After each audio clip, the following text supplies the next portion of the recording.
Eccoci qui, come sempre ben ritrovati con ore 13, siamo in diretta, buon lunedì, notizia, c'è il sole per il momento e finalmente insomma teniamo un po' un sospiro di sollievo.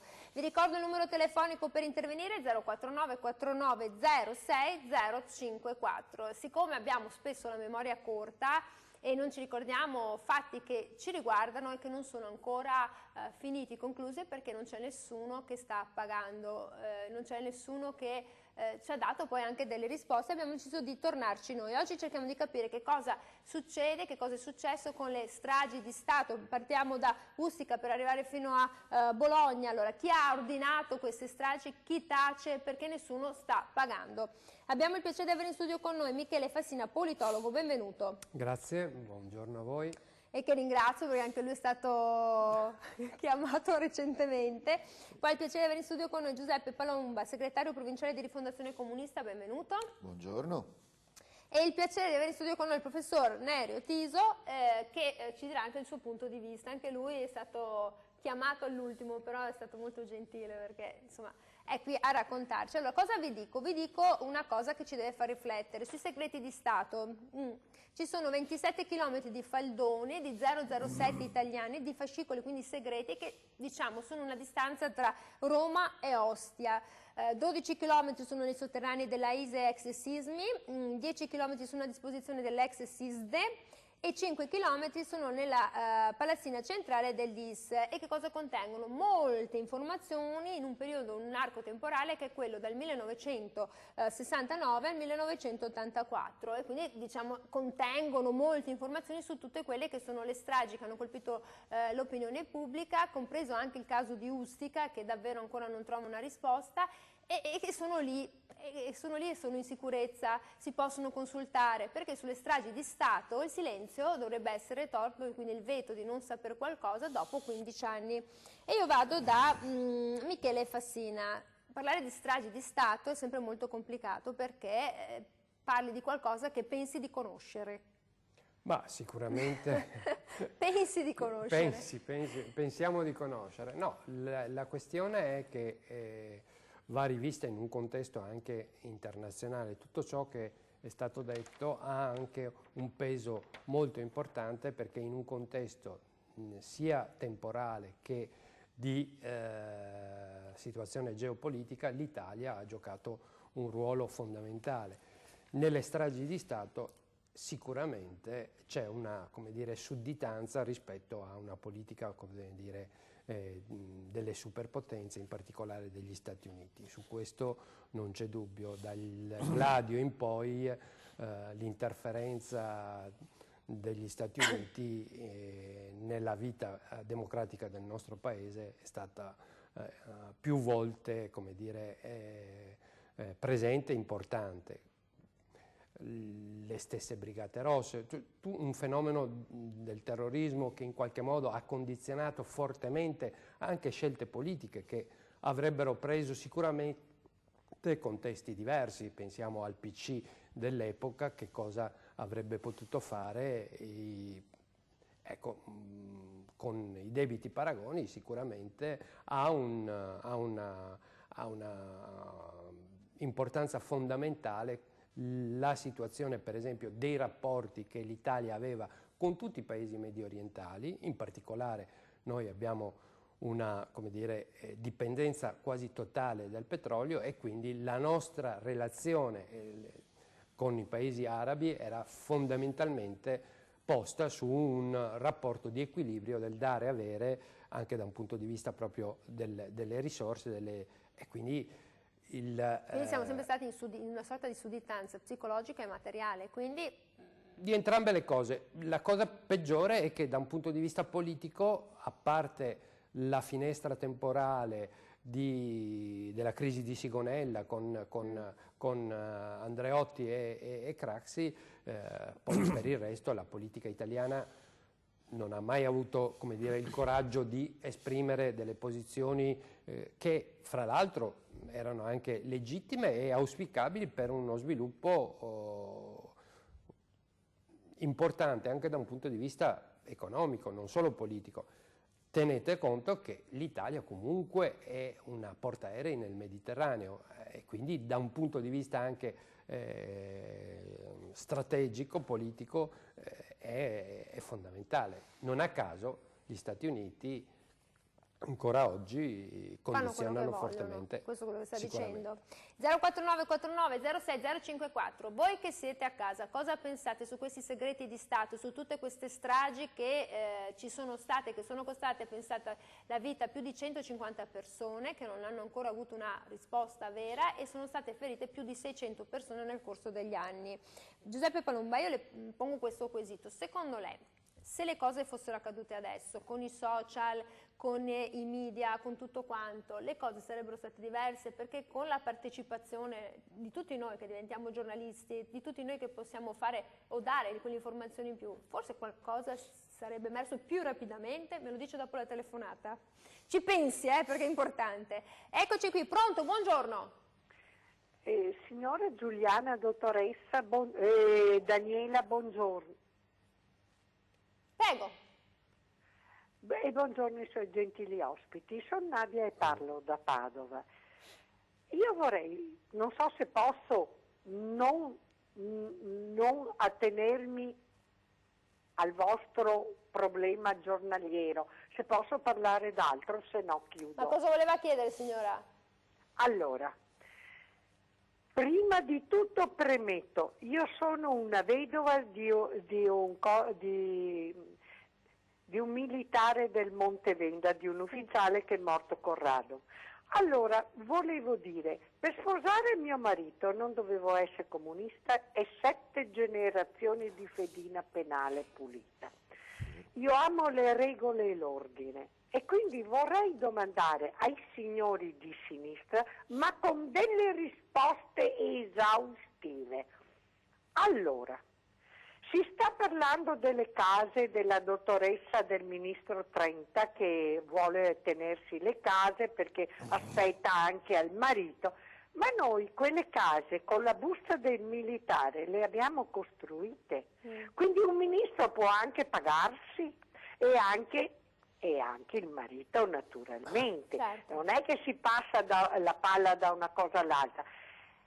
E seconda cosa, vorrei sapere adesso per Venezia, che qui a 2 passi, cosa è successo e per noi è un dolore immenso. Allora mi chiedo, i soldi che noi usiamo per gli stranieri che sono qui o clandestini o chiesto asilo, da dove vengono fuori? Perché soldi... Allora signora Nadia, io le faccio dare una risposta. Gliela do a Venezia. Allora, gliela faccio dare una risposta. Intanto lei ci ha ricordato appunto che è vedova di suo marito, che era un militare che lavorava al Montevenda dove c'è il radon, e purtroppo anche lì sono i grandi misteri come in Sardegna sulle malattie che purtroppo hanno ucciso molti militari. Allora 049 49 06 054, dopo la pubblicità signora Nadia le faccio dare una risposta. Allora vi ricordiamo, vi stiamo chiedendo anche voi che siete a casa,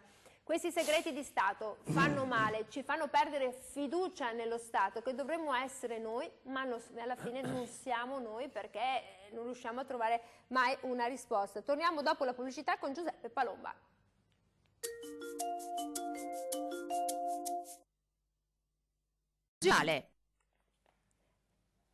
Eccoci qui, siamo tornati in diretta 049 49 06 054, perché durante la pubblicità stavamo discutendo sull'inquinamento, eravamo fermi appunto al concetto del radon. Io devo far dare una risposta, ma c'è una telefonata, giusto? Pronto?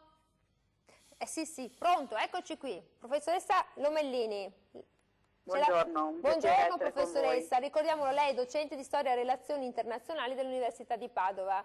Senta, diventa molto difficile per gli italiani capire tutto ciò che sta sotto attacchi, stragi, ma soprattutto è difficile capire perché non si riesce ad arrivare ad una risposta. Lei, che è una studiosa, che idea si è fatta? Ma allora, l'idea che mi sono fatta io è che ci siano vari piani di analisi.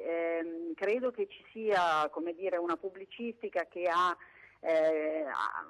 prodotto tutta una serie di volumi anche di un certo interesse, insomma, su questi temi, che sono temi che ovviamente riscontrano un grande interesse da parte del pubblico, ma che non sempre questa pubblicistica poi affondi le proprie radici in una ricerca puntuale. Cioè, quello che trovo è che molto spesso si dia, come dire, attenzione a delle ipotesi più dietrologiche, che sono per certi versi semplicistiche e quindi molto facili da comprendere e ben accette dal grande pubblico.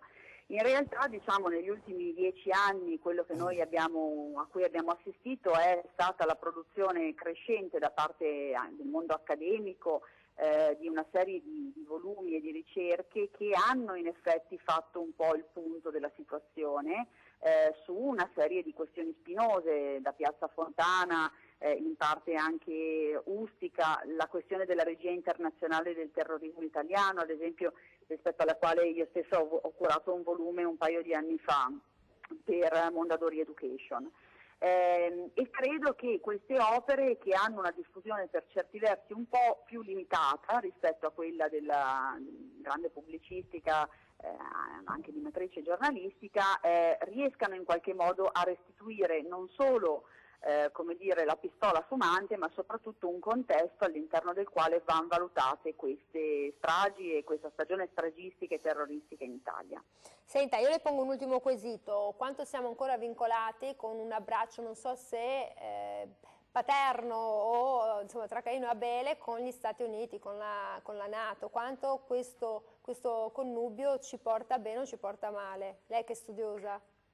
Ma io credo che in realtà la risposta sia molto complessa, nel senso che la nostra alleanza con gli Stati Uniti è radicata diciamo quantomeno dalla seconda guerra mondiale, dalla fine della seconda guerra mondiale, quindi l'inizio del secondo dopoguerra in avanti, e tutto sommato in un mondo sempre più globale e interdipendente non possiamo noi come Italia, un paese senz'altro che non può essere annoverato fra le grandi potenze, esimerci dal come dire, mantenere un livello di collaborazione alta con alcune grandi potenze, fra le quali senz'altro insomma gli Stati Uniti. Allora, professoressa Lomellini, intanto la ringrazio per questo suo intervento, le auguro una buona giornata, grazie mille. Ringrazio voi dell'invito, grazie. Buona giornata a voi. Grazie. 049 49 06 054, voi che idee vi siete fatti, perché avete letto tutti su Ustica, stragi, Piazza Fontana, Italicus, la stazione di Bologna, avete idea perché ci sono questi segreti di Stato? Volete sapere anche voi la verità? Chiamateci, diteci la vostra opinione. Senta Giuseppe Palomba, ci eravamo lasciati sulla questione social, quanto sarebbe diverso il giorno d'oggi, e una risposta a questa signora che ha il marito morto con il radon presumibilmente del Monte Venda, la quale diceva: ma tutti questi nostri soldi che investiamo poi dopo dove vanno? Guarda Venezia, guarda le case del ministro. Che bel ritorno per lei. Sento di dover rispondere alla signora, intanto per quello che riguarda la vicenda del radon, ma di tutti gli avvelenamenti di cui i militari italiani sono stati vittima, sia nel servizio in Italia, sia per esempio nelle missioni internazionali, in particolare quelle in Jugoslavia, dove sono tornati ammalati di malattie da radiazioni per aver maneggiato armi con uranio impoverito, proiettili con uranio impoverito, e non gli è stata riconosciuta la causa di servizio, così come, che io ricordi, non è stata riconosciuta neanche a quelli del Monte Venda. Qualcuno sì. A qualcuno sì, a qualcuno so, non a tutti, non c'è un riconoscimento generale. Sì. Beh, signora, lei ha assolutamente ragione, è un'ingiustizia, le cause di servizio a me sembrano evidenti, ma anche lì c'è un problema di equilibri con gli alleati, per cui certe cose si devono fare e non si possono dire.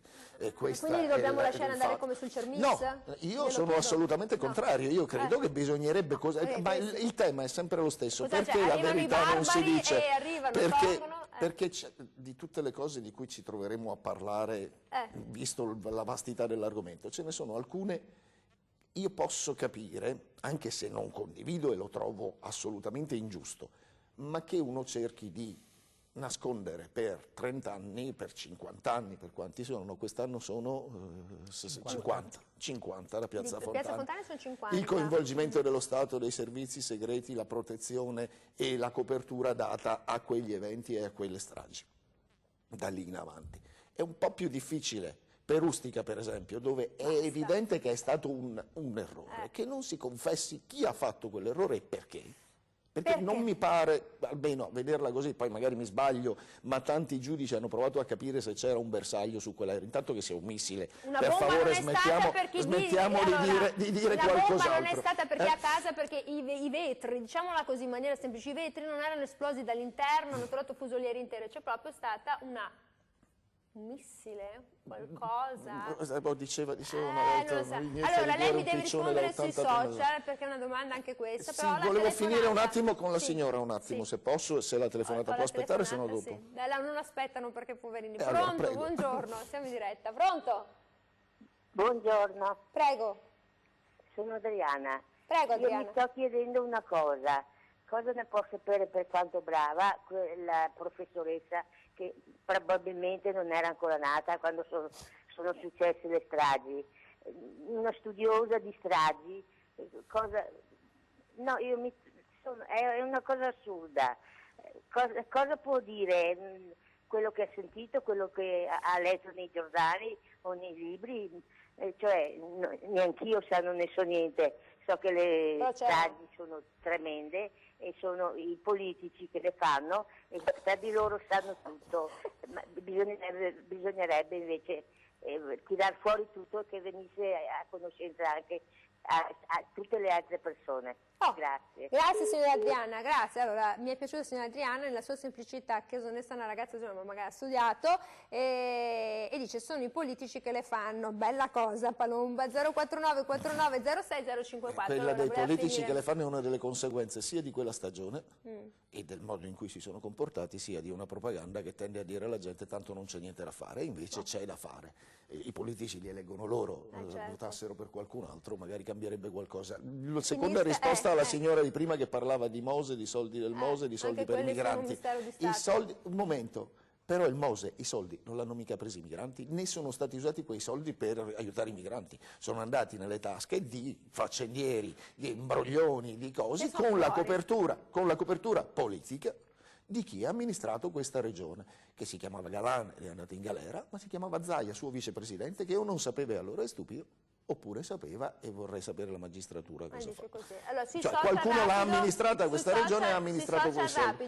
Non credo, no. Io penso di no. Penso che allora, come oggi, le voci, le cose, io ricordo che senza social fu una controinchiesta fatta da alcuni giornalisti milanesi che tolse di mezzo l'ipotesi anarchici molto prima della magistratura e disse che Valpreda e Pinelli non c'entravano niente, ma fu una controinchiesta professionale. I social, ci si può far girare tutto il contrario di tutto, guardate quello che succede, per esempio sulla revisione, non tutto, ci sono dentro le notizie vere, il problema è che sono in mezzo a un mare di notizie false, che è esattamente quello che fanno i servizi segreti per cambiare le cose. Quello che è stato fatto su Piazza Fontana e dovunque è stato inventare altre piste, altre prove, altre cose, o infiltrare gente perché facesse. Io vi ricordo che prima di Piazza Fontana ci fu una bomba alla questura di Milano, che dissero che erano stati gli anarchici e venne fuori che l'infiltrato anarchico era uno dei servizi segreti.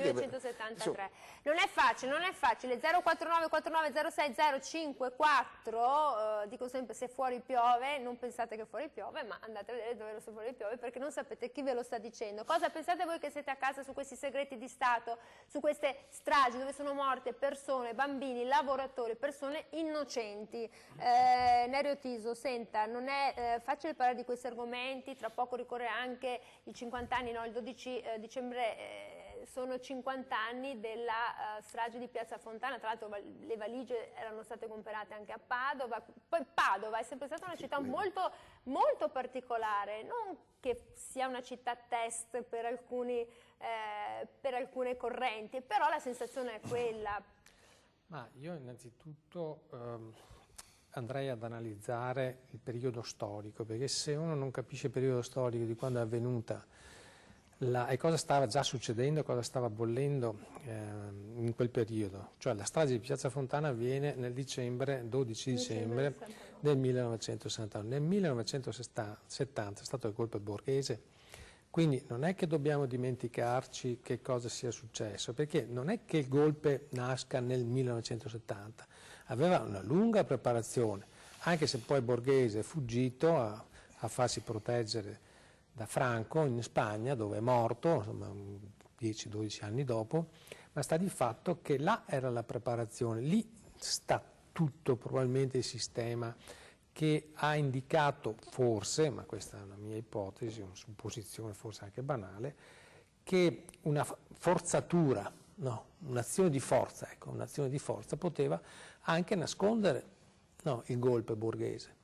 Allora, non sappiamo, ma forse mai si saprà chi è l'autore, ma soprattutto il mandante di queste stragi, perché se anche a Padova hanno comprato le valigie, poco conta, insomma, ecco, sta di fatto che qualcuno le ha messe, qualcuno l'ha ordinato di mettere. Questo non lo sappiamo ancora. Ritengo che questa sia una delle stragi, la prima in assoluto, no, così drammatica. Sulla questione di Padova, Padova ha una grande università e su questo credo non ci siano dubbi. E ovviamente dove c'è una grande università ci possono anche nascere situazioni complesse e diverse. Cito naturalmente da una parte e dall'altra, troviamo che comunque nasce potere operaio, sono tutto un lavoro di lotta continua, cioè una contrapposizione netta tra quelli che erano i neri e quelli che erano i rossi, addirittura le piazze si dividevano e quindi anche le gambizzazioni, pensiamo al professor Ventura, cioè c'è stato tutto un movimento molto pesante di contrapposizione netta, di violenza, anche perché nelle piazze si usava la violenza negli anni 70, che ha provocato poi una concatenazione di eventi che ci ha portato però pian piano a sciogliere questi grandi dubbi. Poi qualcuno ha accusato Toni Negri, se vi ricordate, insomma, no? I famosi cattivi maestri, che poi anche lui se n'è andato nonostante lui si ritenesse innocente. E io ritengo che le accuse per tutti valgono per tutti se ci sono, insomma, a prescindere. La legge è uguale per tutti. La legge è uguale per tutti, anche per Toni Negri. Ecco. Va la magistratura a fare il suo corso. È evidente che i primi morti delle Brigate Rosse sono stati a Padova, Mazzola e Giralucci, cioè, 1974, quindi subito dopo il golpe borghese, poco dopo, insomma, la strage di Piazza Fontana, cioè da lì nasce la strategia del terrorismo, perché nel 1974 non c'erano ancora di fatto le Brigate Rosse dal punto di vista proprio organizzativo, della tensione sociale, cioè vuol dire che io ritenevo quelli non solo dei nemici, degli avversari politici, dei nemici da eliminare, e su questo nasce tutto quanto. Allora, non c'è no, è accettabile. Io devo andare in pubblicità su questa teoria parità, che non è io non ho fatto parità. 04949 cosa pensate voi che siete a casa sulle stragi di Stato, Ustica, l'Italicus, la stazione di Bologna, Piazza Fontana? Cerchiamo di ricordarci anche, perché se non ci ricordiamo la storia poi andiamo davvero sott'acqua perché non riusciamo ad andare avanti. Torniamo dopo la pubblicità.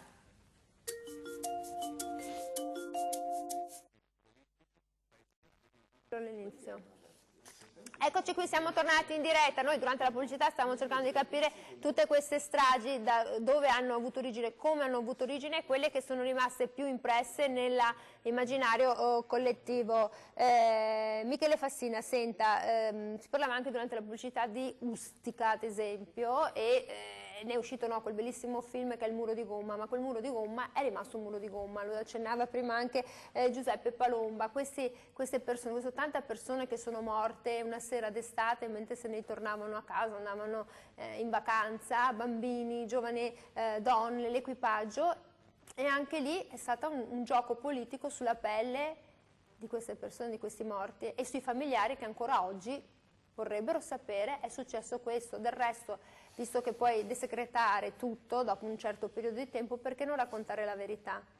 Ma io credo che sia una difficoltà tutta italiana, quella di raccontare e di fare i conti col proprio passato, in particolare quando questo passato è volutamente, come dire, celato da una parte, ma in politica poi si cerca sempre di semplificare molto, no? E quindi questo è diseducativo anche rispetto all'opinione che lo Stato ha dei propri concittadini, la capacità di comprendere, di capire, di valutare quello che effettivamente una società complessa, una società interdipendente come quella attuale in un mondo globalizzato comporta. Quindi su quel muro di gomma l'obiettivo era sicuramente un alto funzionario libico. Chi secondo lei? Si sarà fatto un'opinione? Ma Ce la siamo fatta tutti. probabilmente c'era Gheddafi in quel volo nascosto a cui qualcuno aveva pensato. Si parlava del MiG, del Mirage, chi c'erano? C'erano i francesi, c'erano Allora, gli americani, c'erano i russi, chi c'era? I russi. Chi c'era? Il Palomba dice i russi. No, i russi Non no, è non possibile. c'erano in quella zona.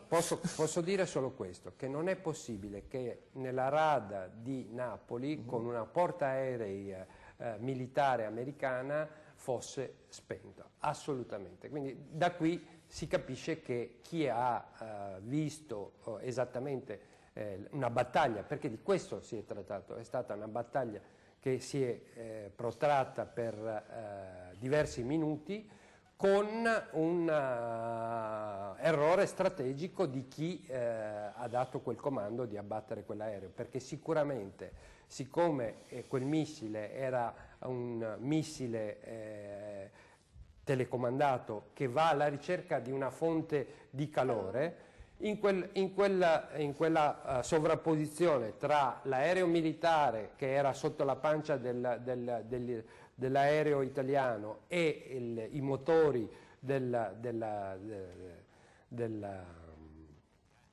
dell'aereo appunto che è stato abbattuto, sono stati attratti dalla potenza dei motori. Senta, nel 2007 Cossiga ha detto che è stato un missile di un aereo francese che credeva che a bordo ci fosse Gheddafi. Allora parla di 2 F-14 francesi, americani, di un MiG libico. Cosa succede? Un mese dopo questo evento, quindi siamo appunto quando l'aereo è caduto ad Ustica, sui monti della Sila viene ritrovato la carcassa di un MiG libico con all'interno il corpo del pilota in avanzato stato di decomposizione, ed erano passati 20-25 giorni. Ora 1 più 1 fa 2, se non siamo nel sistema binario che fa 3, però casa mia 1 più 1 fa 2. Appunto, credo che sia venuto il momento di dire agli italiani la verità su quello che è effettivamente successo nei cieli Quindi è stato un atto di guerra per lei? È stato un atto di guerra. Un atto di guerra in tempo di pace. Quale tempo di pace? Mi piacerebbe saperlo. Senta,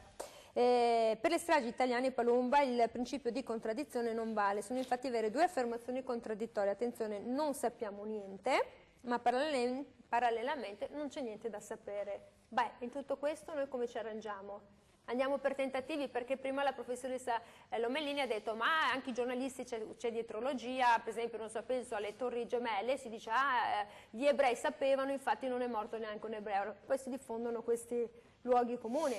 A proposito di notizie più o meno incontrollate, allora, e che servono a confondere le idee. Per le stragi c'è questo principio, c'è da sapere o non c'è nulla da sapere? Io penso come Pasolini, che scrisse in un articolo sul Corriere della Sera: io so, non come sa un magistrato, adesso parafraso perché non lo ricordo a memoria, ma come sa uno che ragiona sui fatti e vede.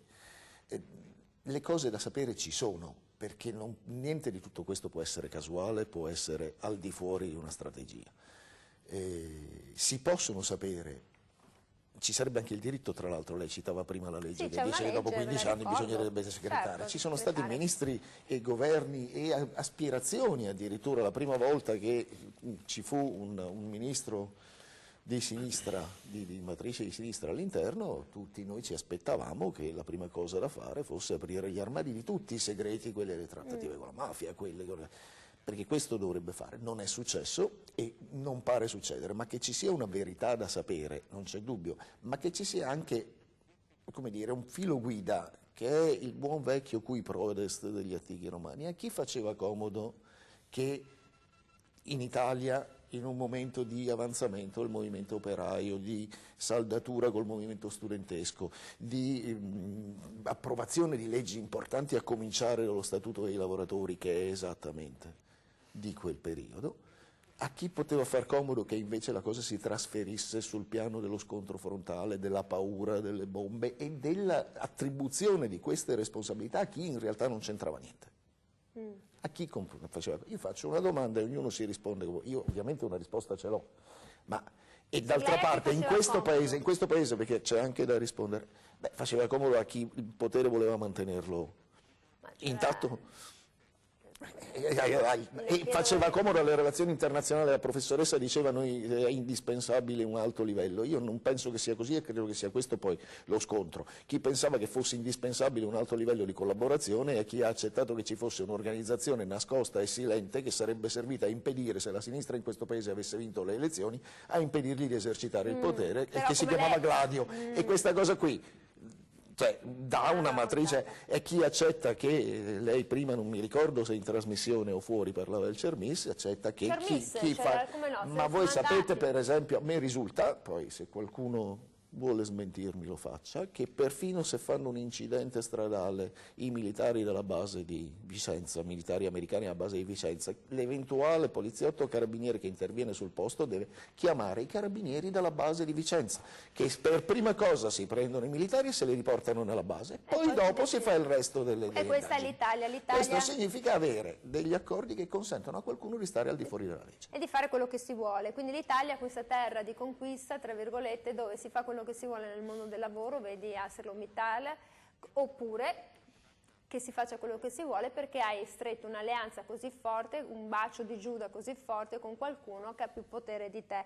Voglio solo ricordarvi che la legge sui limiti e le garanzie è la legge 124 del 2007, che prevede che dopo 15 anni cadano i segreti di Stato e che possono essere aumentati fino a 30 anni per un massimo dal Presidente del Consiglio dei Ministri. Allora abbiamo avuto molti Presidenti dei Consigli dei Ministri che hanno allungato i tempi di percorrenza di questo fenomeno. Si sono dimenticati. 50. Siamo a 50. Quasi tutte le stragi sono oltre i 30 anni perché ormai. si può aggiungere fino a un massimo di 30. Noi dobbiamo andare in pubblicità. 049 49 06 054. Voi che siete a casa cosa pensate sui segreti di Stato, sulle stragi? Sono una cosa giusta? A chi sono utile? O volete sapere la verità? Torniamo dopo.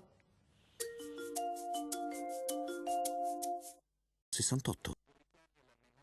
Eccoci qui, siamo tornati in diretta, 049 49 06 054, voi che siete a casa cosa pensate? Stavamo discutendo anche della questione di Ustica e del fatto, questi segreti, chi ha visto non ha visto, radar spenti, sta di fatto che chi ha visto poi stranamente è morto in situazioni un po' particolari, suicidi, incidenti e non solo, ma andiamo al 2004, Tiso, siamo al 14 aprile 2004, quando qualcuno ha detto così vi faccio vedere come muore un italiano, era a Quattrocchi e ci siamo resi conto che avevamo delle spie e dei servizi segreti, quando hanno detto vi faccio vedere come muore un italiano, ma questo del 2004 è un morto italiano, servizi segreti anche lì, che però è il frutto delle Torri Gemelle. Allora anche qua, cosa pensa lei? Che sia così? No, che sia da aggiungere ai 3.000 morti delle Torri Gemelle, aggiungiamo anche Quattrocchi? Ma adesso io ho letto un pochettino della morte di Quattrocchi, vi faccio vedere come muore un italiano, va bene, quindi facciamo un eroe. Però chi era Quattrocchi? Questa è la domanda che io mi pongo. Era un mercenario? Era uno dei servizi segreti? Neanche questo lo sappiamo bene. Perché questo qua è stato catturato, insomma, è stato, non so se torturato, e alla fine, insomma, dopo queste sue affermazioni si è andato un po' a scavare e si è visto che non era lì per fare l'eroe casuale, insomma, era lì per un motivo impreciso, magari anche per affari loschi, perché anche di questo si è parlato dal punto di vista commerciale, non solamente politico. Oppure probabilmente era lì per la lunga mano di qualcun altro per interessi di tipo politico. Allora, che cosa è successo? A parte il fatto in sé, insomma, che anche là di questo personaggio adesso gli abbiamo fatto il funerale, no, ipotetico perché non c'era la salma, ma non si sa bene ancora perché si trovasse lì in una situazione pesantissima, perché uno non è che vada in quei posti per fare l'eroe, o va a combattere, e vabbè, allora questa è un'altra cosa. Lui non era andato a combattere, Lui era andato per un motivo ben preciso, l'ha venduta come uno che era lì per cincischiare, no, insomma, siamo qua da italiani, ma invece si venne a scoprire che pian piano, anche se poi anche lì tutto si è stemperato, tutto è passato sotto silenzio, che probabilmente il buon Quattrocchi, assieme ad altri che invece molto probabilmente hanno salvato la pelle, non la sapremo mai, è andato lì per altri motivi. Poi che sia legato ai servizi segreti piuttosto che agli americani, piuttosto che sia andato lì per fare indagini per conto degli statunitensi, per cercare di trovare una ragione in più per la guerra che poi è stata fatta, che si stava facendo, quindi insomma sono tutte questioni che vanno messe in piedi, però sta di fatto che da una parte sono stati 3.000 morti circa, no? Torri Gemelli, e dall'altra parte ce ne sono ancora centinaia, migliaia per varie stragi che ci sono e non ne veniamo fuori.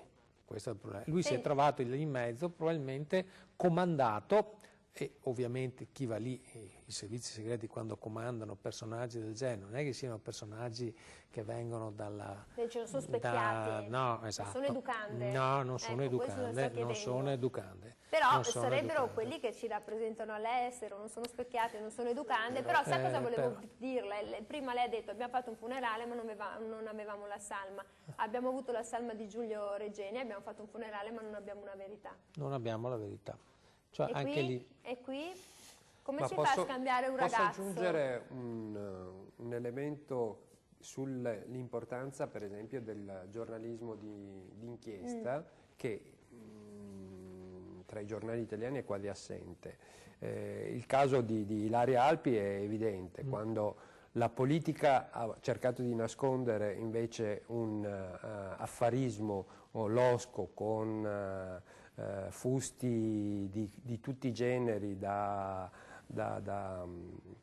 smerciare, è stata fatta un'opera della cosiddetta cooperazione italiana che ha coperto in effetti una superstrada in mezzo al deserto che è servita semplicemente per nascondere tutti i rifiuti tossici che l'Italia ha esportato clandestinamente. È morta lei, l'operatore. Ecco.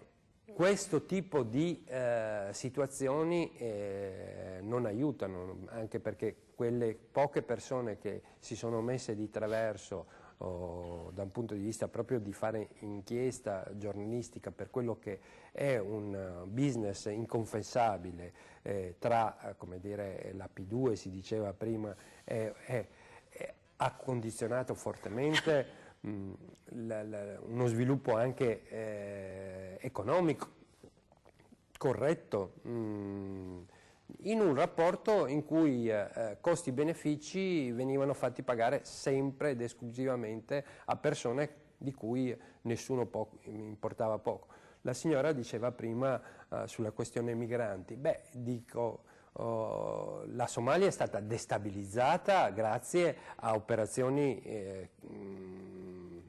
da suicidio sia prima dagli Stati Uniti ma anche dall'Italia. Quindi voglio dire, aver destabilizzato il Corno d'Africa non è che sia un regalo che gli abbiamo fatto agli africani. Dice, adesso si destabilizzano gli italiani.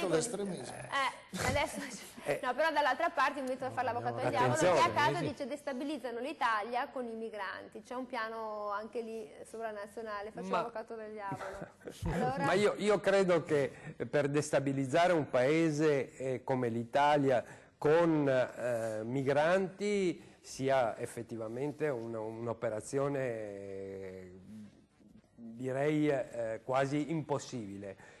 È più facile destabilizzare con pochissimi elementi come il signor Quattrocchi interi paesi, interi popoli come il Corno d'Africa, la Somalia, prima con Siad Barre, l'Eritrea e l'Etiopia. Questo è quello che è successo, questo è quello di cui non vogliamo prendere atto.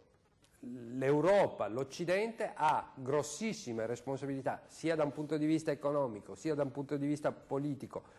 Il signor Gheddafi non è stato ucciso casualmente, c'era dietro un progetto di spartizione dei pozzi petroliferi e delle risorse. Questo poi la gente dice lei sta facendo dietrologia del paese. È stato sostenuto per decenni dagli stessi che poi... Dagli stessi che lo alleati. hanno... Allora, la lista degli omissis è lunghissima ed è davvero enorme. Tra questo, visto che andiamo verso la conclusione della trasmissione, senta Palomba, c'è il problema della trattativa Stato-mafia. C'è chi dice che è esistita, le carte adesso di alcuni processi ci dicono no, non è esistita, ma la gente la sensazione ce l'ha, Falcone, Borsellino, dove sono finiti? Per mano di chi sono finiti sotto il tritolo? Per mano immediatamente della mafia ci sono sentenze, prove, Quelli cose, sono gli esecutori. E i mandanti? Siamo sempre lì, ci sono qualche esecutore, c'è anche per la strage di Bologna o per la strage... I mandanti, io penso che le trattative ci siano state, anche in questo caso, bisognerebbe anche capire che tipo di trattative, a che scopo è. Io sono disposto a capire, ma devono spiegare. Devono darci modo di sapere che cosa è successo e perché e assumersi la responsabilità di averlo fatto. Il problema è che in tutte queste cose che poi hanno a che vedere in parte col potere, in parte con i servizi al servizio del potere, quello che impera è il cinismo. Non la ragion di Stato, attenzione, neanche la ragion di Stato che è già abbastanza cinica di per sé, ma il cinismo del mantenimento della singola figura, della singola posizione, del singolo evento. E questo genera che si facciano delle cose, per esempio tutto quello di cui parlava prima, che sono cose fatte da diversi governi sulla scorta di quelli che sono i patti di cui parlavamo prima, perché in Somalia noi abbiamo delle responsabilità storiche notevoli, ma quando poi sono arrivati gli americani e noi li abbiamo appoggiati e li abbiamo aiutati, proprio quelle responsabilità storiche e quella conoscenza ci avrebbe dovuto invece consentire di fare un lavoro diverso, che non abbiamo mai neanche tentato, abbiamo lasciato che le cose andassero in quel modo. Lo stesso ci siamo accodati a tutte le missioni internazionali, dalla Jugoslavia all'Iraq all'Afghanistan, senza mai esercitare, e quando è stato il momento poi di spiegare perché è successa una Siria, tanto per dirne una, lì si dice non si spiega, non si indaga, non si fa più perché metterebbe in gioco le ragioni che hanno spinto le persone, che hanno preso le decisioni, non solo chi le ha eseguite su cui poi si può discutere, ma chi ha preso le decisioni perché hanno deciso di fare quella cosa. Questo andrebbe capito. Che mandato avevano? Hanno rispettato la legge in quelle cose? Che scopi e perché? Perché guardate che il cinismo si spinge fino al punto di abbandonare i propri. Perché voi vi ricordate di Nicola Calipari? Nicola Calipari era un agente dei servizi segreti che aveva fatto il suo mestiere e bene, aveva salvato una cittadina italiana. Ancora qualcuno mi deve spiegare perché quella postazione americana, che è dimostratamente stata avvertita che chi viaggiava in quella macchina era un funzionario dei servizi italiani con un ex ostaggio italiano, perché sia successo che gli hanno sparato addosso. Io penso di, ma ancora una volta, vorrei leggere le carte. Anche noi vorremmo leggere le carte. 049 49 06 054, cosa pensate voi che siete a casa? Allora vi do un dato che nelle operazioni militari in Italia, strade sicure, Task Group, Genio, altre missioni ci sono impiegati 7.320 e le operazioni internazionali ci portano a 5.950 individui, no? Allora ogni tanto dici ma dove che costano? sono? A proposito di costi e di soldi, quanto costano?